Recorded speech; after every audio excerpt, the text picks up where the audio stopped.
हे भोले बाबा प्रकट हो भोले बाबा, हे भोले बाबा प्रकट हो भोले बाबा प्रकट। আর এ কি বলছে এখানে? হে তিন লোকের স্বামী প্রকট হো ভোলে বাবা। এই দাঁড়া, তুমি যদি আমার এই প্রার্থনা না শোনো আমি এই জীবন ত্যাগ করে দেবো। আমার প্রার্থনা শোনো, তুমি আমার প্রার্থনা শোনো।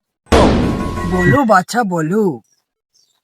হে ভোলে বাবা, তুমি আমার কথা শুনতে পাচ্ছ? জয় ভোলে বাবা, জয় ভোলে বাবা, জয় ভোলে বাবা। হ্যাঁ, তোমার কথা আমি শুনতে পাচ্ছি, বলো বাচ্চা বলো। ভোলে বাবা, আমার এই 14খানা বিয়ের সম্পর্ক সবই ভেঙে গেছে শুধু আমার এই গায়ের কালো রঙের জন্য। তুমি আমাকে ফর্সা করে দাও ভোলে বাবা, আমি যতই প্রোডাক্ট মাখি না কেন তাও আমার এই গায়ের কালো রঙ ওঠে না। তুমি আমাকে ফর্সা করে দাও ভোলে বাবা, তুমি আমাকে ফর্সা করে দাও। অসম্ভব, যে যেরকম রূপ নিয়ে জন্ম নিয়েছে তাকে সেরকম রূপ নিয়ে থাকতে হবে। ভোলে বাবা, আমি যদি ফর্সা না হতে পারি তাহলে আমি এই জীবন ত্যাগ করে দেবো। ঠিক আছে, কিন্তু আমার একটা শর্ত আছে। তুমি যদি একটা মন্ত্র একচ্ছনে বলতে পারো তবে তুমি ফর্সা হবে। বলো ভোলে বাবা, আমি সব সত্য মানতে রাজি আছি। আচ্ছা বলো, আপাঙ্গা ভজ। হয়নি, তুমি আর ফর্সা হতে পারবে না। ভোলে বাবা, আমাকে আরেকটা সুযোগ দাও। ঠিক আছে, আরেকবার সুযোগ দিচ্ছি, এবার যদি না বলতে পারো কোনোদিনও ফর্সা হবে না। আপাঙ্গা ভাজ।